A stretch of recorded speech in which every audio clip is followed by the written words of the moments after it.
Mini vlog, buhay nanay for today's video. Ito nga pala yung ganap ng Monday mga mare. Tinanghali talaga ako ng gising dyan dahil nagising ako ng mga 3 a.m. tapos nahirapan akong makatulog. Nag-alarm nga ako ng 5 a.m. mga mare kaso bumangon ako mga 5:30 na. Late na yon para sa akin kasi nga gumagawa pa ako ng bento baon ni Habila. Anyways, ayan, mabilis ang gawa na lang tayo ng bento baon niya. Nagprito lang ako nito mga chicken meatballs at gumawa naman ako ng tinapay na may strawberry jam. Sa fruits naman mga mare, apple yung nilagay ko at naglagay rin ako nitong rainbow mallow. Pinagpabaunan ko nga rin pala siya ng Yakult dyan mga mare at naglagay na ako ng mga food tea. Simple lang naman yung mga ginagawa kong bento baon kay Habila mga mare. Ang importante na a-appreciate at nakakain niya. Anyways, ayan, pagkatapos niyang kumain, pinaliguan ko na ang bata at pinihisan. Meron nga silang picture taking ngayong Monday mga mare kaya aayusan ko nga siya ng buhok. Habang nagpapatuyo siya ng buhok sa electric pan, ayan, nagbibihis naman ako. Leggings at t-shirt lang naman yung lagi kong sinusuot mga mare kapag naghahatid sa kanya. Syempre kahit sa gate lang tayo naghahatid sa bata, dapat presentable pa rin tayo. Anyways, ayan, pinagsuot ko na si Habila ng sapatos at nagsuot lang ako ng belt bag. Kapag Friday, inuuwi yung mga books nila dahil meron silang mga activity ginagawa and binabalik namin tuwing Monday. Walking distance lang naman yung school ni Habila mga mare, malapit lang dito kaya naman sobrang nagustuhan ko dahil nakakapag-exercise na rin ako. Biruin mo sa paglalakad pa lang nun mga mare, pagpapawisan ka na. At dahil dire-diretso na yung pagpapapawis natin, pag uwi sa bahay, ayan, nag-exercise na ako. Nagpalit lang ako ng top mga mare, bali, eto nga pala yung padded top. 30 minutes ko lang naman tong ginagawa mga mare, minsan umaabot ng 40 minutes. Twice or thrice a week lang din ako nag-exercise mga mare dahil sakto na yung timbang ko. Last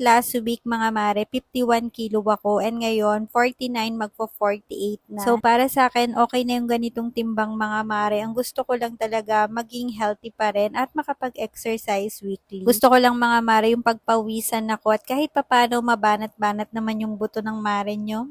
Char. Anyways, pagkatapos ko makapag-exercise, dumating na si Papa at ayan, magluluto naman ang mare nyo. O diba, nanay sa umaga, pagdating sa tanghali, asawa naman, tapos sa hapon, affiliate ma'am. Ang buhay natin nakakapagod, grabe, pero wala tayong magagawa kasi kinusto natin to. Char. So, ayan, nilagang pata nga pala yung lulutuin ko mga mare. Masarap kasing humigop ng sabaw kapag maulan. First time ko nga magluto ng pata yung sahog sa nilaga mga mare. Panigurado, naku, taob na naman ang kaldero. Char. So, ayan, naglagay na nga pala ako ng saging saba, tapos nilagay ko na yung iba pang mga rekado. Sobrang dali lang naman itong lutuin mga mare. Pagsasama-samahin mo lang at titimplahan. Nag-exercise nga ako pero sira na naman ang diet.